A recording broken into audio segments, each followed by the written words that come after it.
All right. So here's it's on creativity, creation, and connection. And I'm going to talk a little bit about why I chose connection in this, going a little bit further. But I wanted to, but what we will be going over back with this idea today, generally, and what makes us human. Creativity is thought and transformation or action. How science is affected by creativity through imagination, seeing things. What is creation? Do we really create, or are we just going through some sort of transformation of becoming?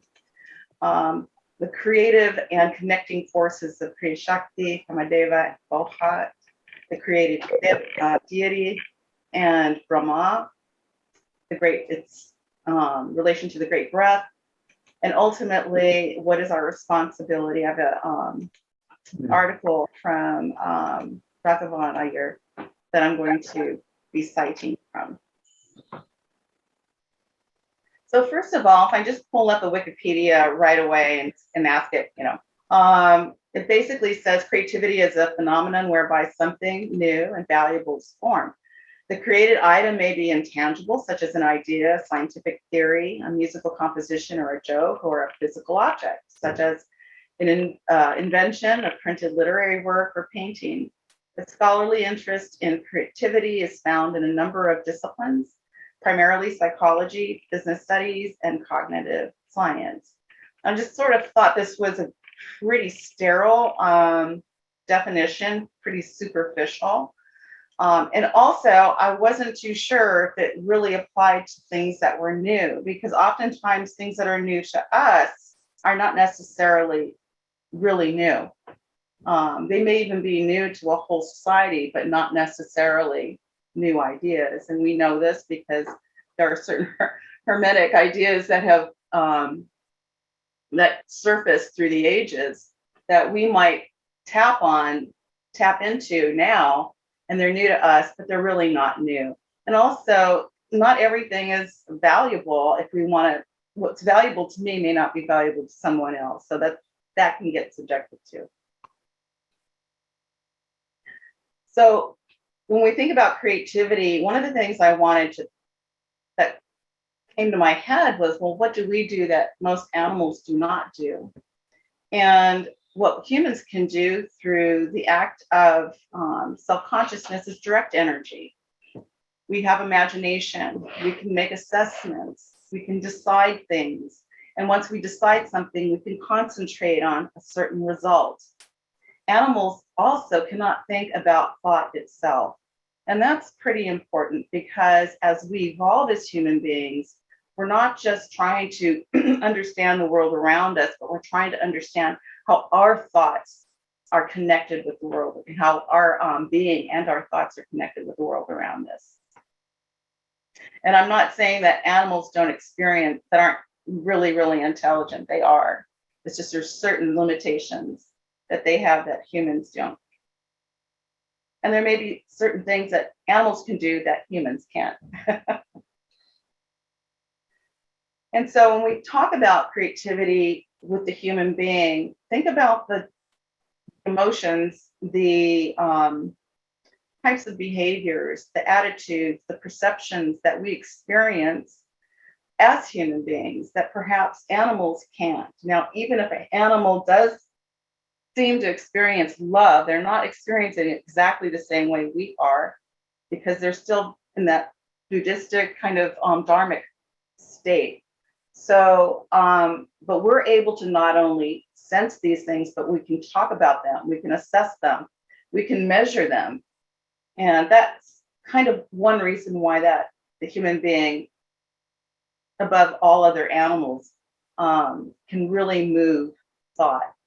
And so just getting a little deeper into some other types of perceptions of what creativity is, instead of, excuse me, kind of moving beyond that very sterile definition that we started out with, here are some perceptions that I think really go beyond and kind of pull from the inside out.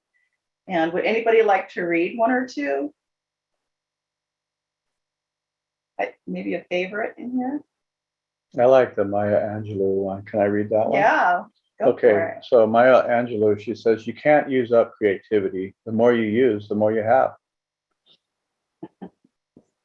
Logical. One of my favorite here is the one that's in the bottom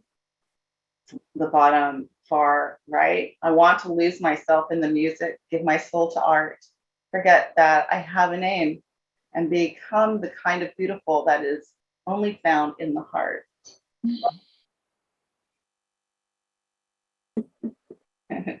We'll be talking about that condition of sort of losing your name. You have one, Ken? I'm saying Monica is a hand raised. Oh, hand. Oh, To speak. yes, go for it. Creativity lives in naivete. It has to be shameless, selfless, and unaware of its significance like a child. Otherwise, everything is just clever repetitions. Zach wrote, I love that. Yeah. I also like this one up here from Bob Dylan, because he kind of brings it into a three-piece ensemble. Creativity has much to do with experience, observation, and imagination. And if any one of those key elements is missing, it doesn't work. And he's right, isn't he? Because if you don't have the experience, you can't make the observation, you can't reflect it back. And that gives you the groundwork of being able to explore beyond. Thanks, Bob. But I also want to, I don't want to stay focused on the negative aspect of creativity, but I don't want to go beyond without bringing it up. Because whenever you're dealing in Manus, we have creative minds who focus on very destructive things. I wrote a few of them down here, but when we think about, excuse me, even during the Holocaust, the types of inventions that they used took a very creative mind to think of. And it was very destructive. And yet, this too is a part of the monastic experience.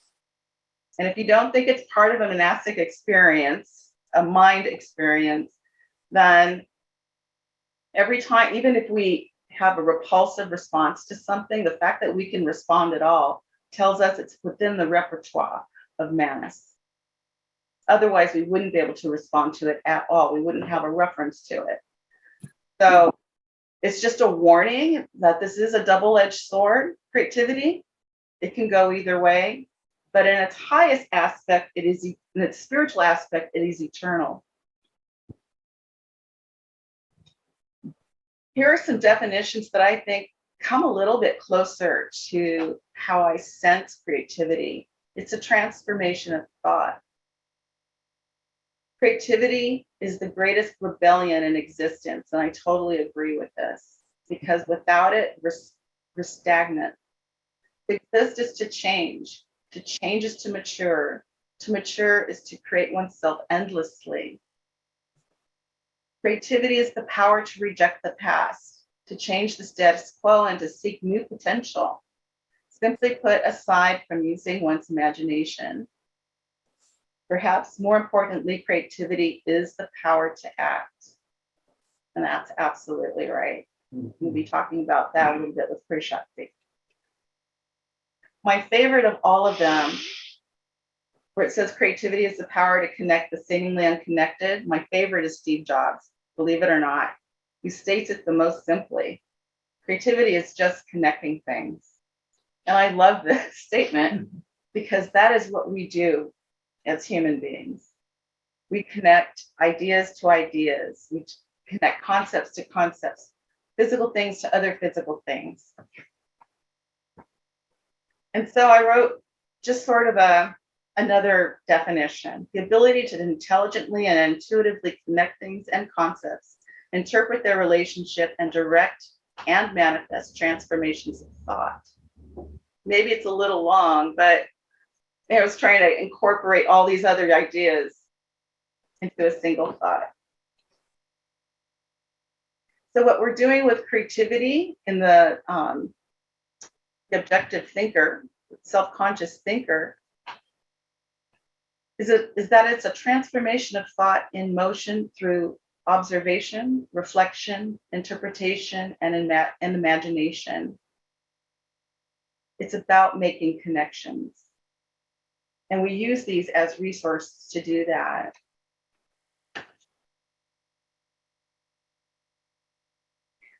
I want us to think about what we did when we were kids, because this compulsion to know how things are connected is with us from a very early age. I just have a little cute little picture here of a kid knocking down blocks, trying to put it together.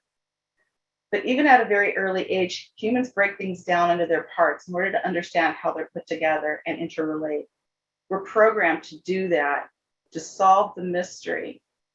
And we might not do a very good job of it, because if we have a fact here, and a fact there, we can gap them to, connect them all with a lot of false stuff. That's a fact. We have a lot of conspiracy theorists out there with all kinds of ideas that perhaps suit their own personal view of life. But the question isn't whether or not we're doing it right or wrong. The real question is, why do we do it at all? And this really speaks to the nature of human existence, or life in general. Everything is moving onward, and the human experience is to understand. And we're going to talk about a little bit about that in terms of Brahma going forward when we get into more abstract concepts. So if we think about this idea of connecting first, we're connecting things as we see them iconically, as perfectly as we can. But then we move to, I have to admit somebody. Oops, sorry. Then we move to other, we go beyond the box from what we see. And we start imagining new ways of building things together. And ultimately, we get to the point where we're really trying to express the human condition. And I really love this last Lego art here, because it shows a human whose hands are all, in bits and pieces, and he has no hands to put them together with. Kind of conveying the way a lot of us feel. This idea of connecting things isn't new. In fact, it's a part of universal law. HPB calls she calls this law of correspondence and analogy an eternal law. She does that for a reason. That's because I believe that's the intent of nature, is to bring about life so that it can reflect itself, so that it can begin to make these connections. It's about making connections by studying how things interrelate, by observing natural laws, comparing arcane teachings to contemporary schools of thought, and through the use of intuitive faculties. All these play important roles in the awakening of potential, the process of becoming. Could you read this? Yes. I'm going to have Ken read a piece from, this is from W.P. Wadia, V.P. Wadia, in his article, Studies in the Secret Doctrine. This is the 7th chapter. It's called Original Method, Original Teaching, and Original Impulse. Yeah, so the first paragraph is true Shruti, or revelation, or revealed wisdom religion, is immemorial, universal, and impersonal. Immemorial in time, universal as to space, and impersonal in the sense that it is neither the invention of any individual or individuals, and through guarded, preached, proclaimed, and although it is guarded, preached, proclaimed, and promulgated in different parts of the world at different periods of human growth by individuals, it is done by a special method wherein personality plays impersonality. So no personality. Impersonality plays the most prominent part. In this world of name and form, nama rupa, personalities abound. And so the impersonal message proclaimed by an impersonal method, by impersonal individualities, comes to be endowed with name and form. And the proclaimers get transformed in the mind of the non-mystical into individualized personalities. In light of our last study, Shruti, Vedas, revelations, the sacred knowledge cease to be Brahmanical, Christian, or Masonic. They are different names for the same principle. Once grasp this important idea, and with it as a telescope, stand on the vantage ground of observation to examine creeds and religions, philosophies and sciences, emblems and rituals in any country at any particular period, and they show a universal basis, an impersonal background, and a consistent phase related to other equally consistent phases. Mm-hmm. That which is not found, manifested, or implied at all places and at all times, that claiming special and privileged existence for itself, that which cannot stand on its own inherent impersonality and veracity, but demands for its continued existence the strength of personalities, that is not revelation. So Christians may call it so. Thank you. And so I wanted to bring that in here because we're talking about this correspondence and analogy. It's really important that we understand we're not creating anything, we're accessing, we're connecting, that these truths have always existed. So there is really no such thing as quote unquote creation. And I know a lot of times HPB in her writings, when she's quoting someone, will oftentimes put it italicized in quotes. She's really cautious about how she uses that term, because this is not a term that really, the way we perceive it is not always the way I think she wants to present it. That this all is about a process of becoming, of reflecting, of understanding, but we're at no point are we ever creating. We can be creative, but we're not actually creators, if that makes any sense. Put that there. All right. Intuition plays a major role in this effort of becoming. Science is not barren with this. If you look through all of so many of the, especially the more prominent, well-known scientists throughout the years who have really made revolutionary discoveries, they've often said it's because I had an intuitive flash, or I relied on a feeling inside, or there's something happened and suddenly I understood. And I would imagine that the astronauts that left Earth and saw the Earth from a distance, for many of them, was no longer just a rock with water on it. It was a mother.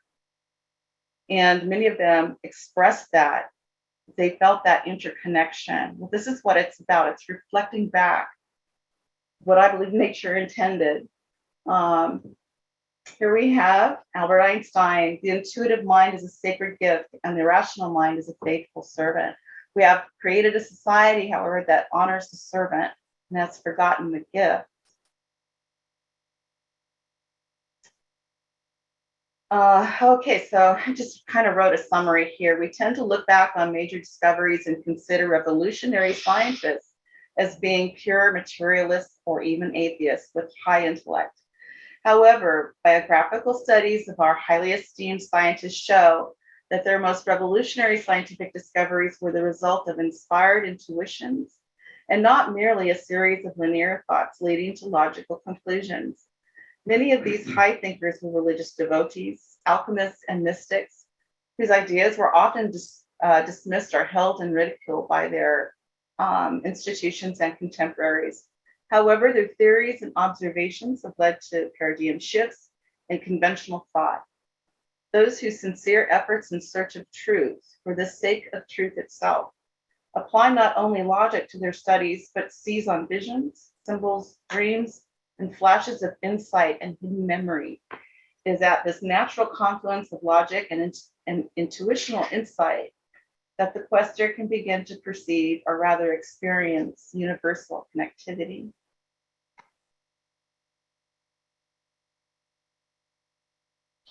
Frederick Kukelet, I'm not sure I'm saying his name right, but he was one who dreamt one night of a serpent eating its tail, and when he woke up, he got a flashing insight into the circular rather than linear nature of certain processes of growth, which are fundamental in molecular biology. His discoveries would ultimately open the gate to modern organic chemistry and related theories. Quantum physicist Werner Heisenberg wrote, "Quantum theory provides us with a striking illustration of the fact that we can fully understand a connection though we can only speak of it in images and parables." And Max Planck, founder and father of quantum physics, wrote, "Science does not mean an idle resting upon a body of certain knowledge. It means unresting endeavor and continually progressing development toward an end which the poetic intuition may apprehend, but which the intellect can never fully grasp." He also wrote something that I find very telling. He said, "I must assume behind this force the existence of a conscious and intelligent mind. This mind is the matrix of all matter." He's basically saying that life and nature is already full of all the laws, of all the intelligence, of all the memory, of all the patterns. Everything that exists is because of nature itself.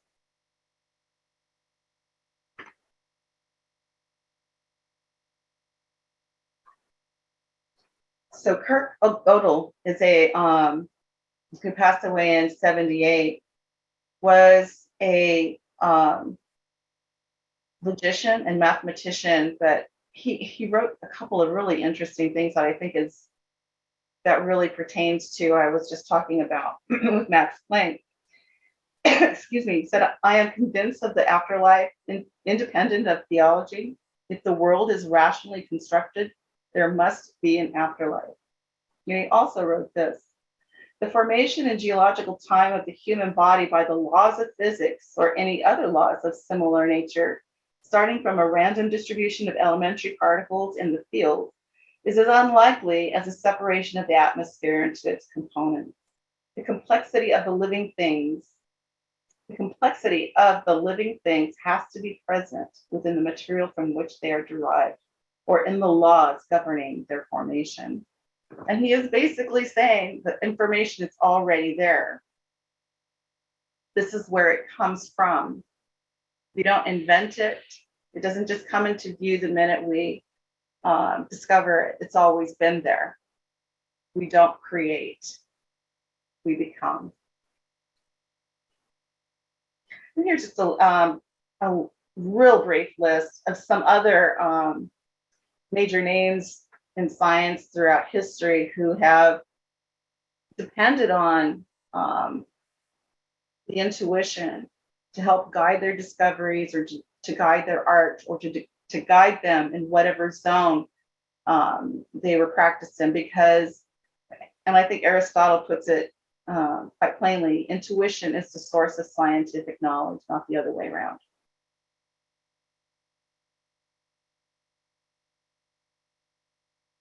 And this is basically what I just said, that it's the font of all intelligence.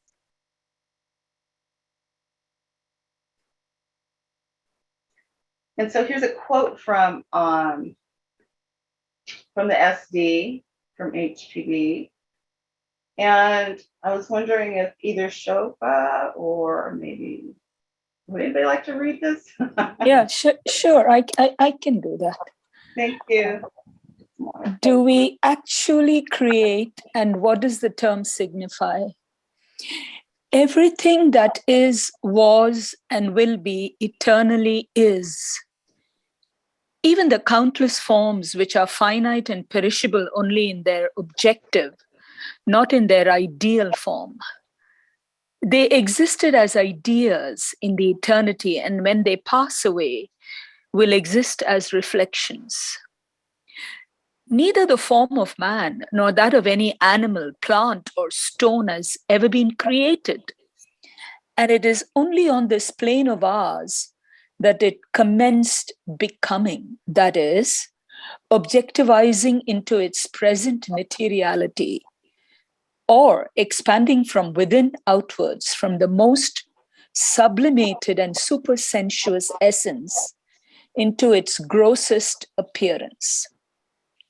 Therefore, our human forms have existed in the eternity as astral or ethereal prototypes, according to which models the spiritual beings or gods, whose duty it was to bring them into objective being and terrestrial life, evolved the protoplasmic forms of the future egos from their own essence. ST Volume 1, page 282.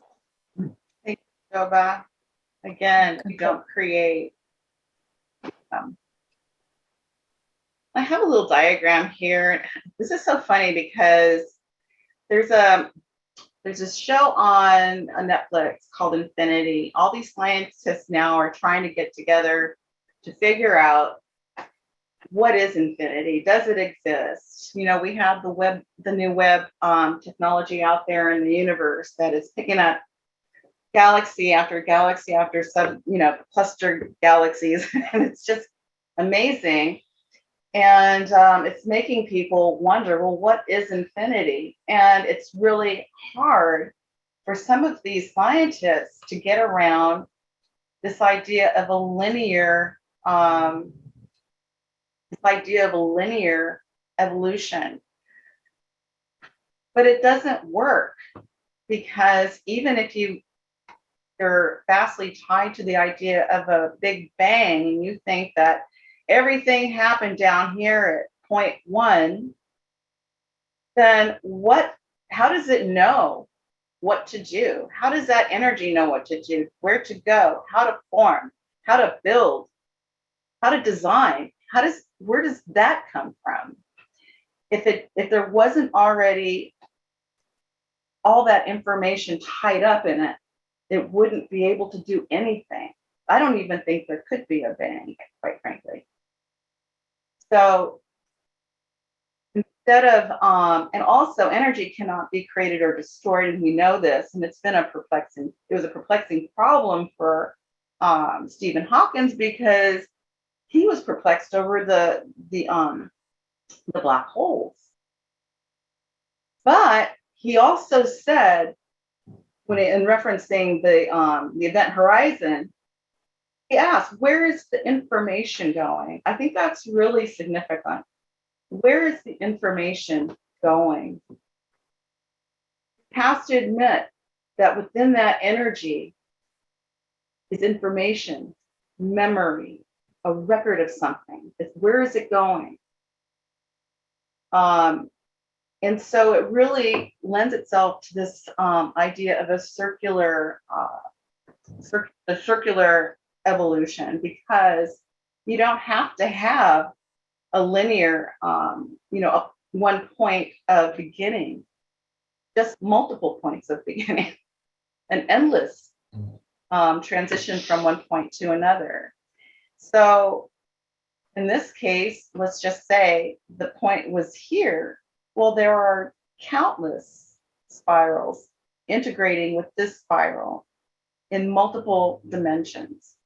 So many, if we were even to lift the corner of a veil, it'd probably make us crazy. So, but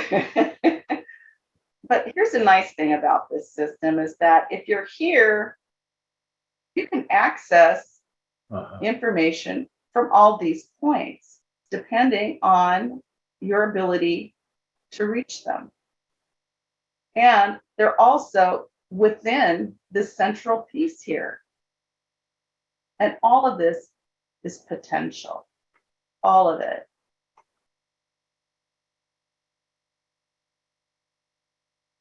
Oh, actually, I forgot to read this.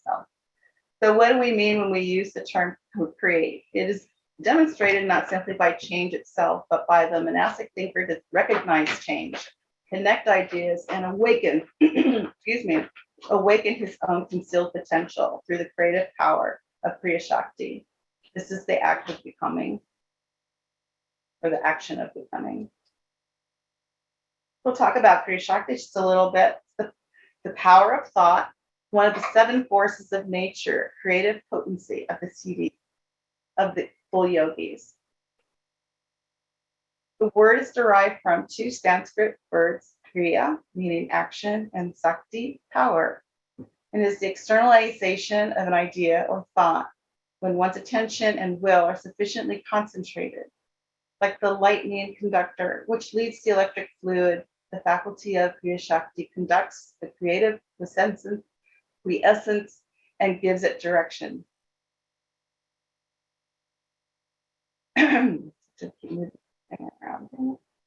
So what do we mean by action and power, and how do they work together?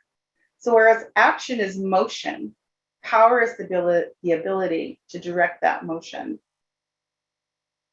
And the question is, why would nature provide the pleroma for directing motion? So I think about this all the time, or quite a bit.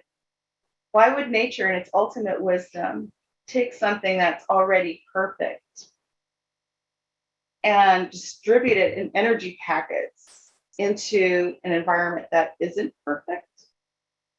And maybe someone can answer that question. We'll try and touch on it later. But again, it has to do with this creative potency. Why does that creative potency begin? Why does it exist at all? Why do we question anything at all? Why do we search out the answer to the mystery?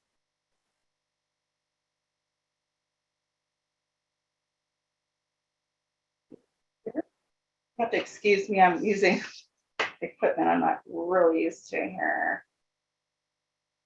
Okay, so here we have a citation. I took it right out of the Theosophy Trust, so it's a clean citation. Monica, would you like to read this? Monica? Here we go. Yeah, okay. Thank you. Kriya Shakti and Kamadeva. There is a vital connection between Kriya Shakti, the creative potency of self-conscious thought, and Kamadeva, the Rig Vedic deity of compassion. At the highest metaphysical level, Kriya Shakti is continuous with the most primal currents of cosmic creativity and impulsion. Indeed, the very concept of ideation implies active volition. At the most primeval level of the cosmos, on the plane of Mahat, this volitional agency is represented as the primal seed or germ of mind. It is the pristine ground and unmanifest matrix of universal self-existence.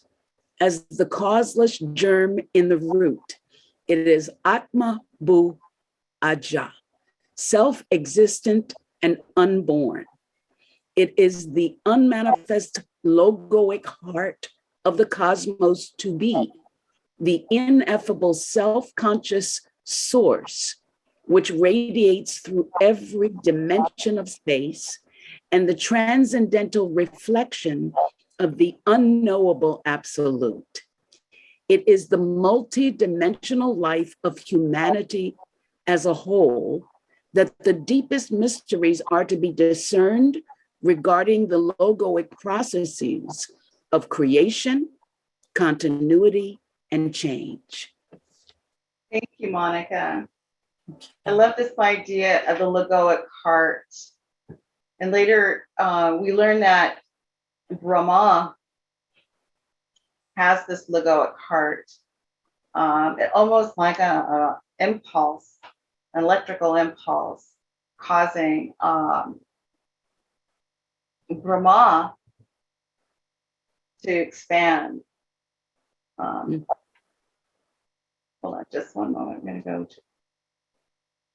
So Kriya Shakti, Kama, and Kamadeva. I want to talk about Kama, and this is a citation from the Secret Doctrine. Kama, she writes, and Kama always gets kind of a bad.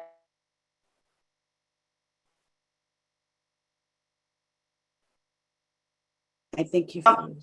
Kama is in the Rig Veda, the personification of that feeling which leads and propels to creation. Saying my internet is unstable. It was the first movement that stirred the one after its manifestation from the purely abstract principle to create. Desire first arose in it, which was the primal germ of mind, and which sages, searching with their intellect, have discovered to be the bond which connects entity with non-entity. Let's think about that too when we get to faux hot, because we're going to get to faux hot, and that's something else that connects entity to non-entity. A hymn in the Atharva Veda exalts Kama into a supreme god and creator and says, Kama was born the first. Him neither gods nor fathers, Vitara, nor men have equaled. The Atharva Veda identifies him with Agni, or fire, but makes him superior to that god. The Taittiriya Brahmana makes him allegorically the son of Dharma, moral, religious duty, piety, and justice, and of Shraddha, faith. Elsewhere, Kama is born from the heart of Brahma. Therefore, he is Atma Bhu, self-existent, and Aja, the unborn. And I think that's really important. Kama is born from the heart of Brahma. What does that mean? And so I just wrote a little spiel here in defense of Kama, because it does get a bad rap. I mean, you look it up in the glossary and it's all this evil stuff. But Kama exists for a reason. Everything in nature exists for a reason. And Kama, like Fohat, is often referred to as Eros, the god of love, eternal, also as the life. They both are referred to as linking entity with non-entity, subject to object. And I just put in a little, remember that in syntax, you have your subject and your object, but it's only the action that connects the two. So, and cause to effect. This is a big job. And so the terms evil and lust we associate with Kama and its root are only due to its misappropriation by our own volition within lower mana state. The bondage we have to this earth is as natural as the flow of life itself, for we are bound to this world for the soul's experience. But we have forgotten our responsibility and have laid waste to our time here by ignoring its true function under law, and in consequence, our true function under that same law. After all, Kama is goodness in its primal condition, springing from the heart of Brahma. It is all pervasive, and like the electrical impulse that initiates each beating of the living heart, it exemplifies the desire that first arose in it.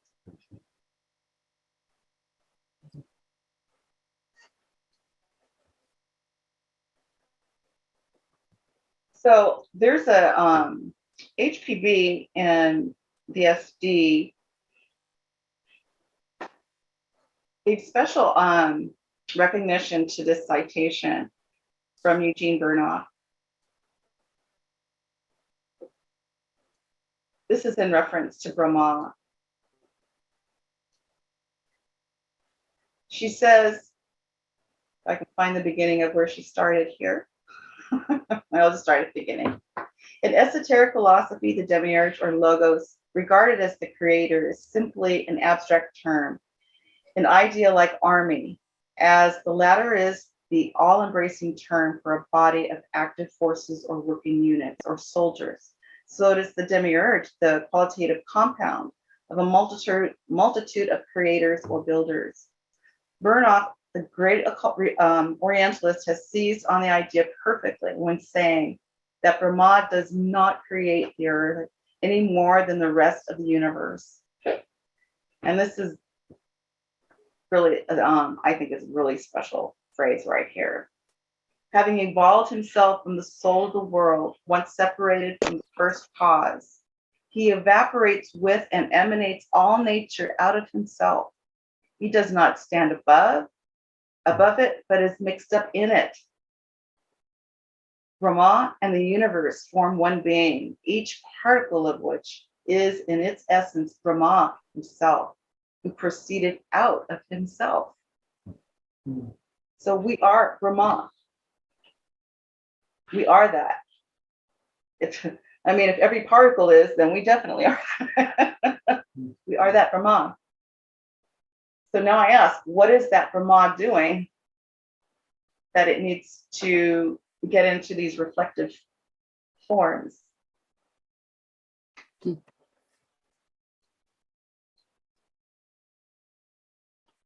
And here we have some a little bit more information on Brahma, but also on the grammatical Mariana.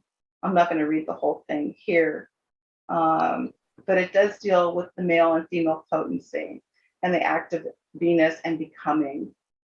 Narayana, moving on the abstract waters of space, is transformed into the water's concrete substance, moved by him. It now becomes the manifested word or logos. The Brahmanical Narayana, the mover on the waters, is the personification of the eternal breath of the unconscious all Parabrahm, the water of life or chaos. The female principle and symbolism are the vacuum to our mental sight in which lie the latent spirit and matter.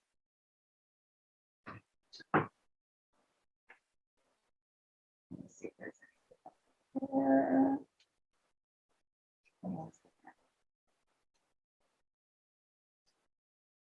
It's interesting. I was just this idea of the breath comes up a lot in the Bible.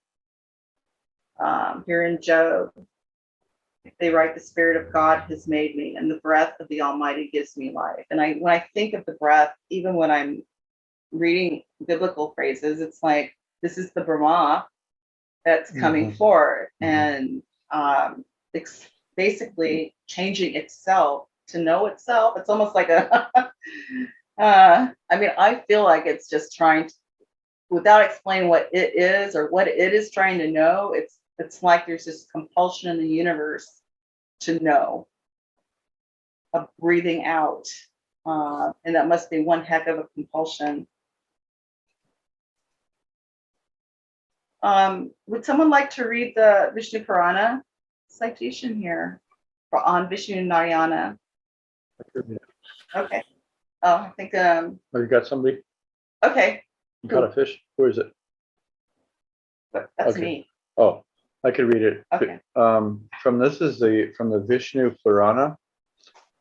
It's called Vishnu Narayana.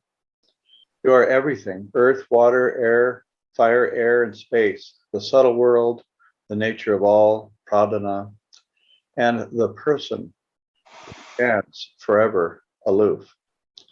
O self of all the beings, from the creator, Brahma, the blade of grass, all is your one body, visible and invisible, divided by space and time. We worship you as Brahma, the immense being, the first shape, who sprang from the lotus of your navel to create the worlds. We, the gods, worship you in ourselves. We, the King of Heaven, the Sun, the Lord of Tears, the Indweller, the twin gods of agriculture, the Lord of Wind, the Offering, who are all your shapes, while you are ourselves. And I think that's basically, we are that. And Fohat, my favorite subject in the world. Here are some definitions, but I want to really emphasize that this is a unifying quality, and not even a quality, of force, inherent in nature. And I do think that it's probably cohesive with Brahma, and probably all one anyway. So, but Vohat is the personified electric vital power, the transcendental binding unity of all cosmic energies on the unseen as on the manifested planes, the action of which resembles on an immense scale that of a living force created by will in those phenomena where the seemingly subjective acts on the seemingly objective and propels it to action. Vohat is not only the living symbol and container of that force, but is looked upon by the occultist as an entity. On the earthly plane, his influence is felt in the magnetic and active force generated by the strong desire of the magnetizer. On the cosmic, it is present in the constructive power that carries out in the formation of things, from the planetary system down to the glow room and simple daisy, the plan in the mind of nature, or in the divine thought, with regard to the development and growth of that special thing. He is metaphysically the objectivized thought of the gods, the word made flesh on the lower scale, and the messenger of cosmic and human ideations, the active force in universal life.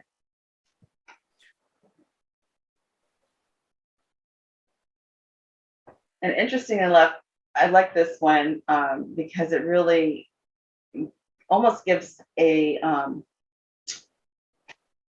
action that you feel, that you can see. Universe, Vohat is no more than this. The Eros is the later brilliant winged Cupid, or love. Vohat has not to do with cosmos yet, since cosmos is not formed. They're talking about the way earlier, when everything is still one, mother, father, child. And the gods still sleep in the bosom of mother, father. He is an abstract philosophical idea. He produces nothing yet by himself. He is simply that potential creative power in virtue of whose action the noumena of all future phenomena divides, so to speak, but to reunite in a mystic supersensuous act and emit the creative ray. And this part, I think, is interesting. When the divine sun breaks forth, then Vohat becomes the propelling force, the active power which causes the one to create. Plane of manifestation. The triple one differentiates into the many, and then Vohat is transformed into that force which brings together the elemental atoms and makes them aggregate and combine. And I try to use a computer to sort of give an analogy to this process. It's probably pretty simple, too simple, sure, but somebody has much. We got to work on that. Okay. Can you hear me, everybody? Yes. Everybody okay? Yes. Okay, we're just having some technical issues, so I just want to make sure. They kind of look at it like a computer. You know, you get up in the morning, you need to know something, you go to your computer. So there is that mind that needs to know. You plug in your computer, and all of a sudden you've got Vohat bringing all of this light together, so that ultimate through a matrix, through a motherboard, so that ultimately you see life reflected on a monitor.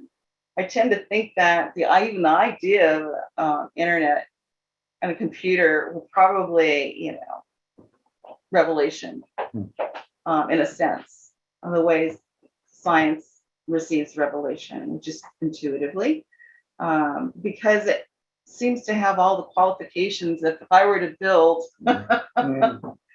a cosmos, it would have those qualifications. It would have the language, its syntax. It would have here we have zeros and ones, a binary system of zeros and ones. so that I could see what my fellow human beings and myself are doing, how we're thinking, put a pulse on it. So for me, the mind could be, or in synthesis, Mahat, or that universal divine thought, the desire to know, the motherboard, the yet unmanifested pleroma of principles, memory centers and syntax, language or loss, cyclically activated and triangulated. Fohat occurs when that motherboard is turned on. So you consider the effect once we plug in the system, connecting it to connecting all of that to each other so that everything is active, goes through a period of activity. Fohat becomes the connecting force. And as a result, ideas in the form of light reflected on our monitor.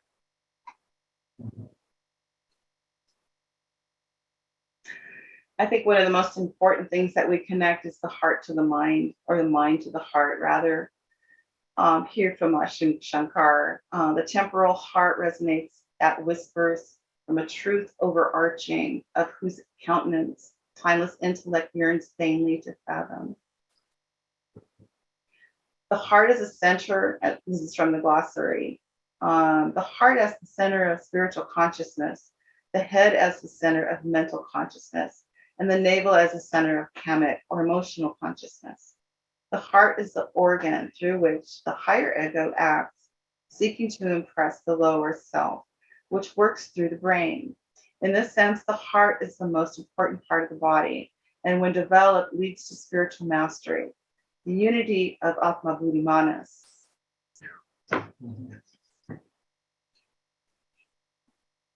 I took this piece from the Heart Math Institute, so I think it's very relevant in support of heart intelligence. They write, heart intelligence is the flow of awareness, understanding, and intuition we experience when the mind and emotions are brought into coherent alignment with the heart. It can be activated through self-initiated practice, and the more we pay attention, when we sense the heart is speaking to us or guiding us, the greater our ability to access its intelligence and guidance more frequently. Heart intelligence underlies cellular organization and guides and evolves organisms toward increased order, awareness, and coherence of their bodies' systems. And also the heart's electrical voltage is about 60 times that of the brain. It's got a lot of work to do. That's fine. Potent. Oh, I'm so sorry. We've done a lot of reading. Would someone else like to read this? And this comes from Robert Crosby from A Friendly Philosopher. Ken's voluntary. Yeah, I could read that one. This is Ken Can here. you see it okay? Yeah. Okay. So, Alignment of Heart and Mind by Robert Crosby on The Voice of the Silence. The doctrine of the I is that of the brain consciousness, composed largely of external impressions. The doctrine of the heart is that of the spiritual consciousness of the ego, not perceived by the brain consciousness until right thought, right action, which occurs sooner or later, follows it. Attune certain centers in the brain in accord with the spiritual vibration.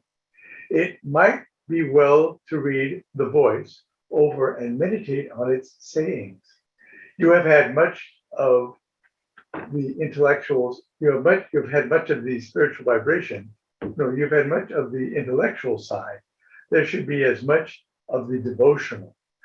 For what is desirable is the awakening of the spiritual consciousness, the intuition, buddhi. And this cannot be done unless the thoughts are turned away from, unless the thoughts are turned that way with power and purpose. You may, if you will, set apart a certain half hour just before retiring and just after arising, as soon as possible, after and before eating. Concentrate the mind upon the masters as ideals and facts, living, active, beneficent beings working in and on the plane of causes. Meditate upon this exclusively and try to reach up to them in thought. If you find the mind has strayed, bring it back again to the subject of meditation. The mind will stray more or less at first, and perhaps for a long time to come, But do not be discouraged, for at the apparent results, if unsatisfactory, but do not be discouraged at the apparent results, if unsatisfactory to your mind. The real result may not be at once apparent, but the work is not lost, even though not seen. It is more than likely that the work in this direction will be perceived by others rather than by yourselves.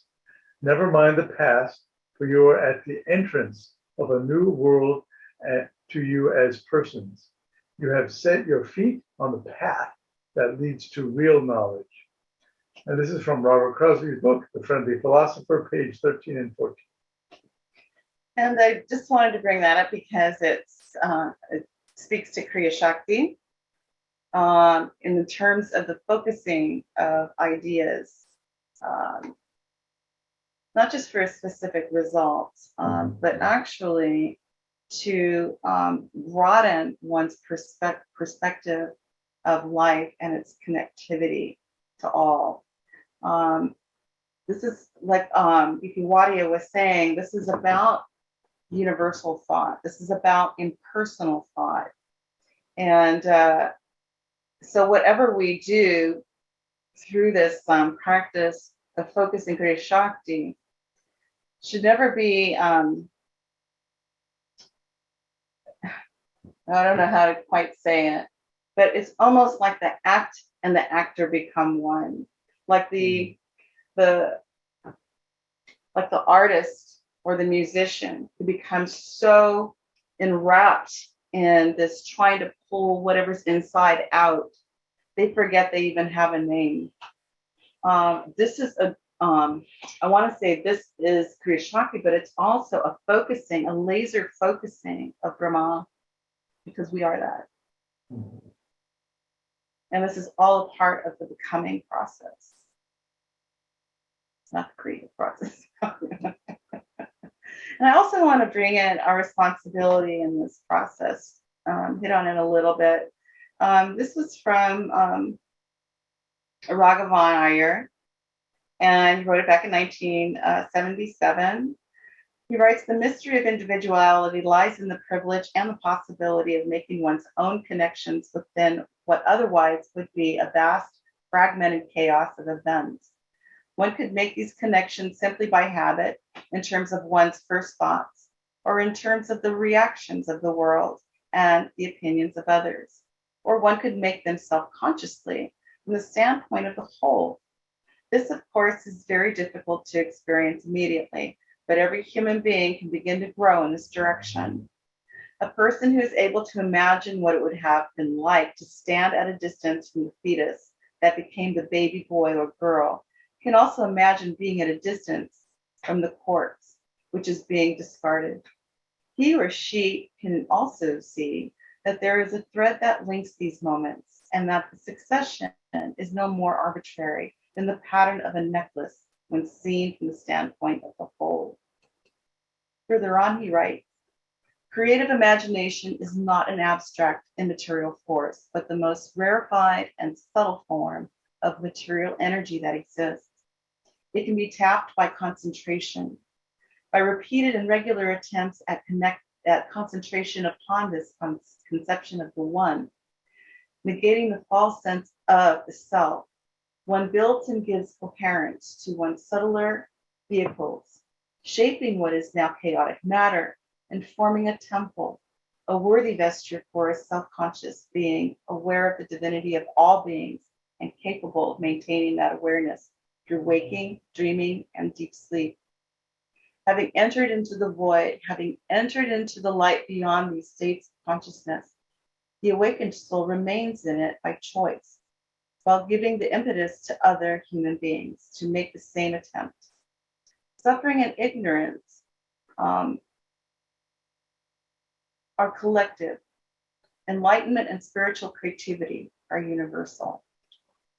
This is the great hope of the timeless teaching concerning true continuity of consciousness. So I apologize for all the wordiness. I hope some of you are still awake. Okay, Ken, help coach me through this whole thing. So, remove pin maybe? No, Yeah. and then we're going to go to here, and then we're going to pin this. Okay. Yeah. Wow, what a gem of a Sorry, presentation. I apologize. Please do not apologize. That was an absolute gem. What a brilliant thing. Does anyone have any questions for Desiree? She's here to entertain conversation. We have just a few minutes. Ken, you're. Yeah, wanted to start by again congratulating you, Desiree, for bringing together quite a variety of different words and concepts in the Sanskrit and our theosophical lexicon there. And just wanted to double check that the fact that we do not create anything, but we are in this process of becoming. Mm-hmm. And is that becoming and that emanation, are those really different English words for the same or similar thing? Becoming and emanation? Probably. I mean, I don't know. In some contexts, yes. Uh-huh. I think so. I mean, I have to go, when I think of emanation, I think of light. And my dad used to always say, well, you can't stick, 500 billion megawatts of energy into a 5-watt bulb. So you have this pleroma through which light, or chambers, according to the Zohar, that light goes through to be able to manifest itself. So if you think about it, nothing can really manifest without being in some kind of a container. Because you have a point of heat in space. Let's say you could have a point of heat in space. Nothing will heat up. It will just go off into space. Mm-hmm. Unless you have something to contain that heat. So if you have some kind of container, that heat will build and build and build and build until it reaches the end, at which point it will reflect. Mm-hmm. And then it might require another chamber once it reaches a certain level of heat. And that's kind of how I see emanation, mm-hmm. that you need to have the pleroma or the vehicles for it to operate through. The structure of some kind, syntax, law. Well, thank you. Yes. Judy's got her hand up. Oh, yes. I just wanted to ask you more about Sir Ken Robinson. I can't remember the exact statistic, but he showed that children around the preschool level, kindergarten, test genius, creativity on some of the tests. But by the time they get into high school, it's like less than 5%. That our educational system tends to squash creativity. There's a lot of information. This doesn't mean you can't be educated and be creative, but it isn't often, the creative person isn't always recognized by the system. They're crushed by it. Could you comment more on that? Do you think he's right? What, that we can't grow to be more creative? Or that the educational system kind of squashes it?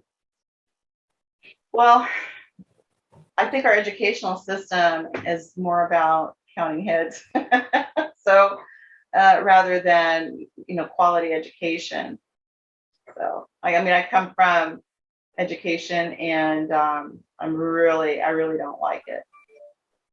I don't like it because it's based in competition. I don't like it because it's not experiential. And I don't think it's fair to the kids. And it doesn't really offer enough opportunity for children to be able to express some of these inner feelings and inner thoughts. And so, yeah, we have a long way to go. I do know that they're starting to look at math a little differently, with more and more women coming into the field, and also because more and more students need to be able to see math in a different light. They need to see it in terms of pattern, sequencing. they interact with it differently. So they're starting to employ some different types of math pathways in the colleges, I know, that allow students to, venture into patterns. That's becoming, I think it's probably going to become more and more popular as we tiptoe into the Aquarian age. It would be better. I think creativity is a virtue that cannot be taught, but Encouraged, absolutely. yeah, but it shouldn't be squashed. And if they're trying to show the aesthetics of mathematics, that would have certainly turned me on as a child. But instead, I was more or less told that I couldn't do it because I was a girl. Yeah. I mean, they We're were, trying to get over that. Yeah. We're trying to get over that through STEM courses. Of course, there are laws out there now yeah. that just strongly discourage that kind of type of segregation. Mhm. But some of these trends are hard to overcome. They're societal. They're they're integrated into our society, so they're difficult to overcome. Mhm. Thank you. But yes, women have been kept out of or discouraged, strongly discouraged, and in some cases outright not allowed to go into the sciences. No, yes, they didn't let Madame Curie in the French Academy, or even call her doctor. Not picking on guys, just Okay. get it out there. Monica's got her hand up. I want to go. Hi, Desiree, thank you so much for once again for this hit it out of the ballpark presentation. Right. I am so Still a lot of happy. reading. My cheeks are hurting. Oh my goodness, I'm just so happy to be front and center for this. And maybe not center, but doing the best I can. But just to pick up on what Dr. Judy was talking about, the conditioning of women getting to have a career track and have real understanding on these lines, along these lines. You just bust that theory to the max. But I wanted to say thank you especially for that particular section where you talked about the scientists and the scientific world making contact by way of the intuitive to make these discoveries. I think that was just, well, the entire thing was great, but that was to this student's mind a really important point where and their discovery of law and everything. And so, I mean, where else are we going to find these ideas except through intuition? So I thought that was really important, and I just love the whole thing, and thank you very much. Thank you, Monica. I appreciate the feedback, and thanks for reading. Oh, I don't understand how much I love when you read, because not only does it give me a break, but it gives other people more, kind of a different perspective. I really enjoy that. Thank you. Thank you so much. Well, technically our time is up, but I would like to ask you kind of a question that I would say have to do with FOHOT. And I know you don't like to talk about FOHOT, but we Not could, that it does any good.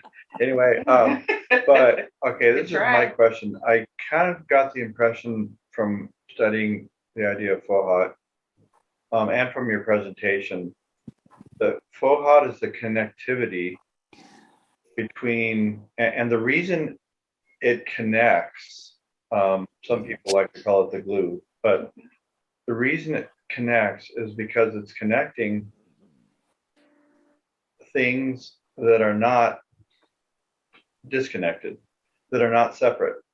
Well, nothing is really separate. So FOHOT isn't just that which pulls separate things together, because they're actually not separate. So it's the law of the non-separateness of things. I think it. Is that true? And I wanted to ask that, well, if that's true, and it might not be true, is creativity kind of the expression of the non-separate, of the inherent non-separateness of things? Okay, now I'll shut up. Well, Fohat is that which helps to bring the that which is not seen into the scene. Okay. And it connects, I think it connects effect, cause to effect. Okay.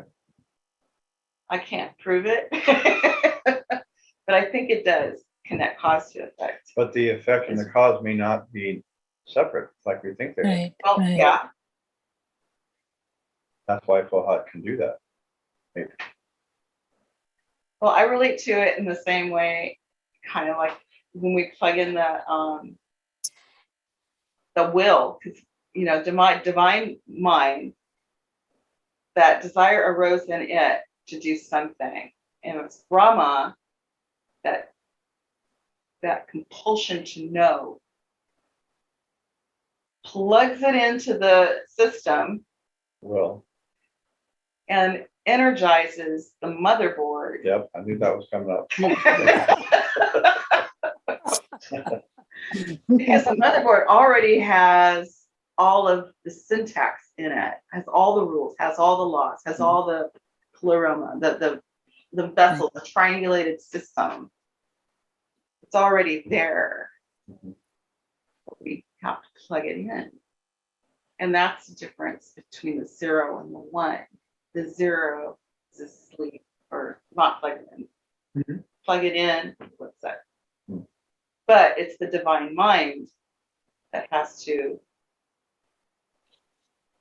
wake up itself before it can do that.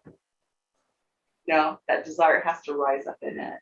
And I think that has to do with the heartbeat, and that the heartbeat has to do with duration. Because the breath is threefold. You have an inhalation, exhalation, and then you have a rest. It's triangulated itself. It's not just up and down, up and down, up and down. We don't count. But there's an electrical spark that happens to the heart every time it beats. There's a little electrical impulse that happens every time it beats. And I relate that to the desire that arose in it. Because it's all based in the same pattern. Does that make sense? Mhm. And so what we call creativity is what? Well, you've already That said. compulsion to know. Okay. I say it's the compulsion to know itself, but I'm not saying what it is, and I'm not saying what it's knowing. Okay? But that compulsion is there. And the impulsion of love. And those two are extremely one thing. They're actually one thing, those two things. And that is the breath. So you have a breath that's compelled to learn, and an impulse that's the impulsion of love. And when people pass away, we talked about this before, when people pass away but come back, they say there's two things that were prominent in what they experienced, and it was completely experiential. And that is love and to learn. Love and to learn. And I'm telling you, one is an out breath and one is an in breath, but at some point they synthesize into one expression. And I don't know what that is, but they just synthesize. But what's left is the heartbeat, and that's duration. The heartbeat of the universe. That's Brahma, Vishnu, and Shiva. What did you say, Judy? Gorgeous. I just want to say it's like the Trimurti, Brahma, Vishnu, Shiva. Mhm. In breathing, out breathing, and rest. Absolutely. And we are Brahma. We are Yes, Brahma. of We course. are that. We are the Because think about it, creator. why do we question things? Why anything? Why do kids say why? Why am I saying why? Mhm, mhm. Oh, We're that's just always great. trying to solve a mystery, Mhm. and we're born with that. There's a reason. Well, Desiree brought us together into a field of Fohatic devotion, I would say. And it's just a beautiful moment. And you exemplified what you were talking about the whole time, and what you've talked about in other contexts, just the importance of wonder and asking questions. So thank you. What a gem. Thank you. What a gem. Sorry, Thank you. it took so long. Thank you. So- It was comprehensive. Yeah. Very nice. I'm gonna say Thank So- you, have to Desiree. go. Lovely. Have a Thank wonderful Yeah, evening. wonderful. And I'm Thank you. staying up late. Bye-bye. Thank you all. Everybody Bye, guys. Take Bye-bye. care. Okay. Um, Wonderful. Good Thank night. Good night, you. Monica. Everybody. Shobha.